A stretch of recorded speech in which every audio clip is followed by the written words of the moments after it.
Over the past 2 decades, greenhouse gas emissions have continued to grow despite numerous international agreements and national mitigation policies aimed at countering global climate change. The 2015 Paris Agreement is noted as a historic turning point in climate change mitigation, setting countries on course to address this global problem. However, many challenges for its successful implementation exist, not least for developing countries, as they face a triple challenge of mitigating greenhouse gas emissions while also improving living conditions for their people, especially for women, and acquiring adequate financing to do both of these. This video will explain a 9-step process that you can use to develop, finance, and implement climate change mitigation actions that also support the development of women. To illustrate this 9-step process, the video draws on the experiences of the Asian Development Bank project harnessing climate change mitigation initiatives to benefit women. This project brought together gender and climate change officials in Cambodia, Laos, and Vietnam to provide training and integrate gender into climate change policies, projects, and funding proposals. The capacity-building experts involved in ADB's project will now explain the 9-step process to you. Our understanding of climate change and its impact have improved considerably in the past 2 decades.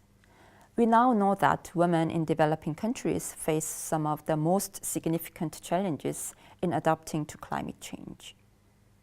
When it comes to actually reducing greenhouse gas emissions or mitigating climate change, the value of women's participation is often unrecognized, and they have limited access to climate funds.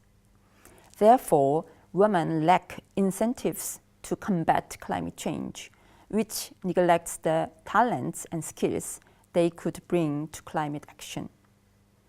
The 2015 Paris Agreement highlights the importance of women's participation in climate solutions. Funding mechanisms such as the Green Climate Fund also emphasizes that gender should be considered when allocating finance for mitigation actions. By tapping into the previously underappreciated resourcefulness of women, countries can have a far better chance at mitigating climate change and addressing this across a broad range of sectors. The involvement of women in climate change solutions also generates important co-benefits like gender equity, women's empowerment, and social development.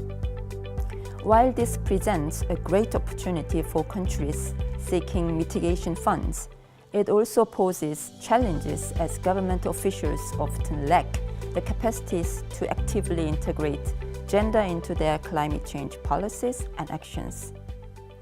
It's now more important than ever for national policymakers to have the knowledge and skills needed to bring women into their climate change mitigation activities.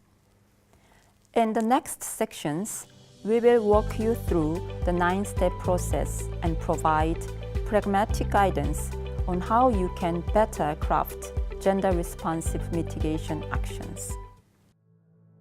Step 1. Scoping and prioritizing a mitigation action. Under international agreements, developing countries fight climate change by voluntarily carrying out nationally appropriate mitigation actions, or what are known as NAMAs. Nationally appropriate mitigation actions are pledged by developing countries to the United Nations Framework Convention on Climate Change, and they are frequently derived from a country's own climate change strategies and plans. Now, to make a NAMA more gender responsive, it is vital that gender is considered from the outset of the NAMA's design. And the first step often involves identifying synergies between existing gender and climate change policies. In order to identify these synergies, one of the key things you need to do is conduct a stakeholder analysis that points out what might be some of the relevant partners and reaches out to possible groups that could be involved in the crafting of your NAMA. Now, this stakeholder analysis may involve identifying organizations that do not know much about climate change, but possess important knowledge of women's issues and can then help you make your mitigation action more gender responsive.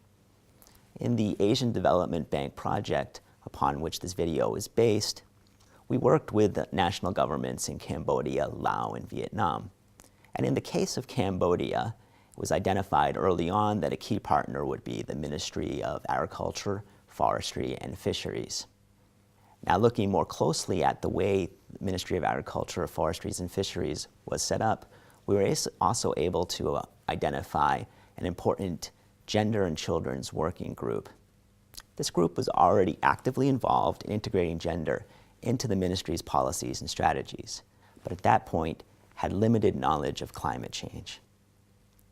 Over the course of our project, this group then became a key partner and helped us to determine how we would scale or how we would identify what would be the key mitigation actions to move forward and potentially move into a NAMA. Now, the next step involves political endorsement. And political endorsement typically involves working with high-level cross-ministerial climate change commissions.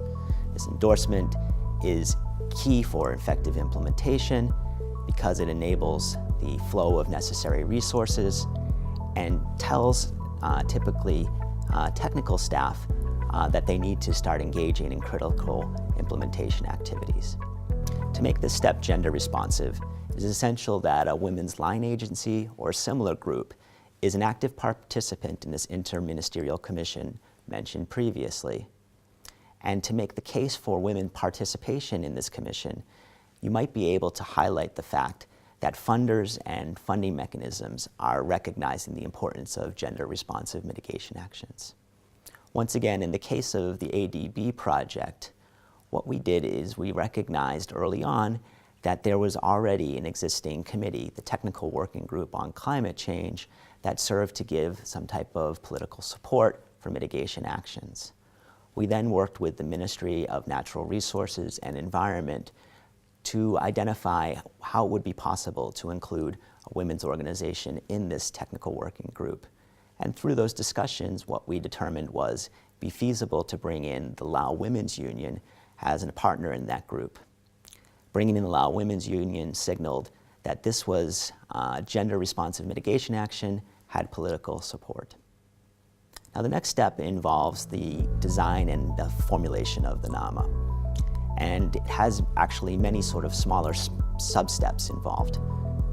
These include actively engaging gender stakeholders in data collection and review, drawing on the expertise of gender specialists, both from within the government but also from civil society, establishing an engagement mechanism that promotes regular exchanges between government and non-government stakeholders, and ensuring that the data that is gathered can be used not only to evaluate reductions in greenhouse gases, but also other key socioeconomic benefits, such as new jobs. Finally, and last but not least, is estimating your implementation costs. And what we want to stress here is we not only need to look at the costs in whole, but also the distribution of costs. Further, we also want to look at the benefits and the distribution of benefits. To do this, it will often help to have what is called gender disaggregated data, or data that's broken up both by men and women. In the case of the ADB project, in our work in Laos, the design and implementation applied most readily to a mitigation activity that focused on improved cook stoves. In working with partners in designing this mitigation activity, it was decided early on that we could make a partnership between the Lao Disabled Women's Organization and some of the cook stove manufacturers. We then moved forward with designing a project that would actively engage these women in training classes that would teach them how to construct the improved cook stoves. And this allowed for the benefits of this project to be distributed not only to typical stakeholders, but also some of the women who would not have these opportunities previously. In step 4, institutional and operational reforms should be formally adopted to support the specific mitigation action. At this point, make sure that the political and financial approvals for the gender-responsive institutional and operational elements are fully acknowledged in the policy documents related to the mitigation action.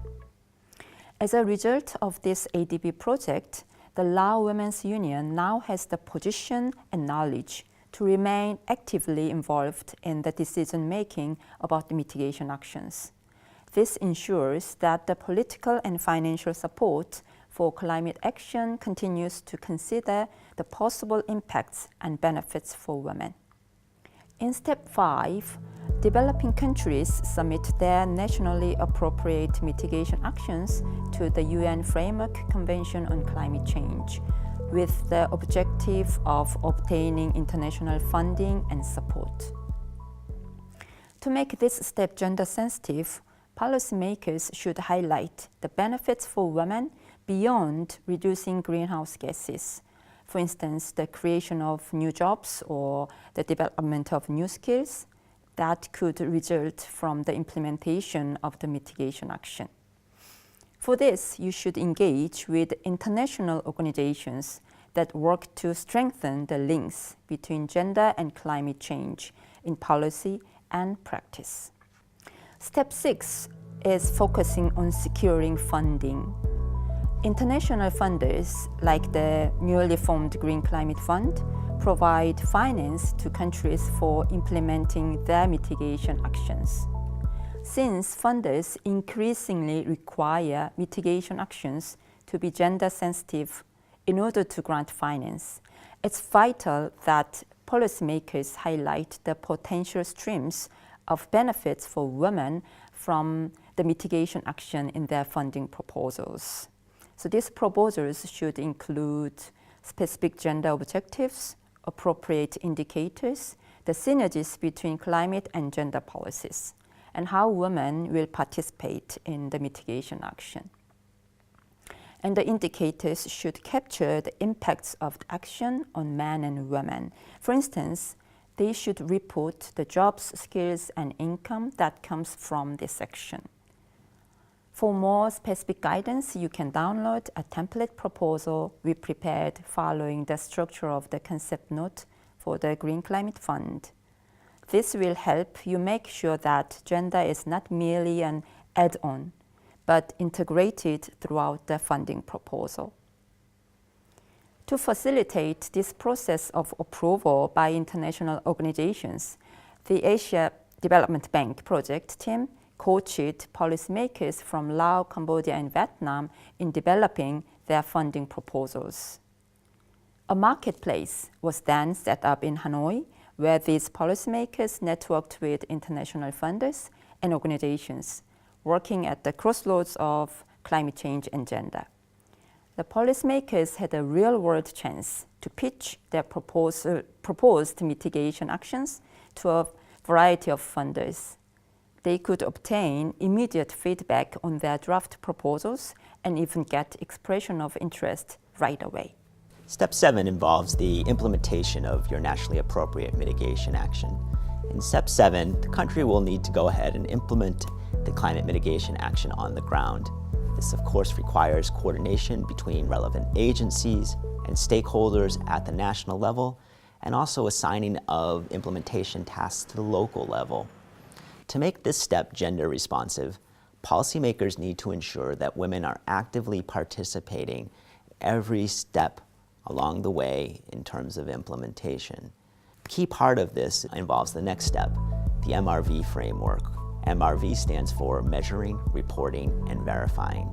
Now, this step focuses on the design of indicators, monitoring protocols, and verification procedures needed to ensure that reductions in greenhouse gases as well as socioeconomic benefits for women and men actually happen as was planned. This step involves the practical application of this MRV framework to make sure that this does actually happen.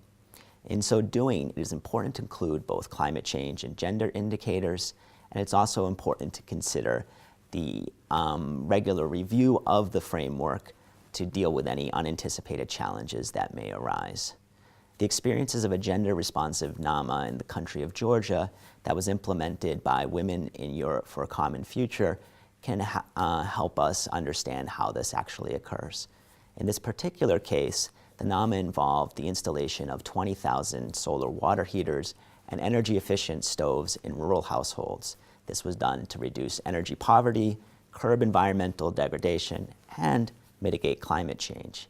Now, to make this step gender responsive, the Women in Europe for a Common Future brought together several key partners, including Green Movement of Georgia and Friends of the Earth. And these partners maintained a continuous dialogue with the Ministry of Environment and the Ministry of Energy and Natural Resources. Now, this dialogue helped to ensure there was a political approval, and it also carried over to important actions during implementation. For instance, when the solar water training sessions were held, there was deliberate effort to bring in both men and women, and a deliberate effort to appeal to men and women in using these energy-efficient technologies. Now, step 9 involves the reporting to international donors. And this final step focuses on making sure that international community understands the impacts of the project or action. Now, if coupled with the nicely designed promotional efforts that highlight gender impacts, it may also lead to similar gender-responsive approaches being customized or tailored to other countries' contexts. In the case of Georgia, once again, there was a deliberate effort to identify how women and men responded to the project. And one of the things that occurred from this review was understanding that women could work in some of the construction projects that were being attempted through this project. Now, this also brought more attention to the project, made the beneficiaries more prominent, and also was important to making sure that this was a gender-responsive, nationally appropriate mitigation action. This video has offered an overview of the 9-step process policymakers and other gender stakeholders can follow to develop gender-responsive climate change mitigation policies. The steps are intended to be flexible and can be tailored to particular national and local circumstances as the user sees fit. It is our hope that the guidance offered here will help bring gender and climate change mitigation closer together and also ensure that the social and environmental dimensions of sustainable development reinforce each other. To ensure that humanity can live within the planetary limits, it is first essential that we empower women so that we can directly contribute to creating a more stable climate and sustainable future.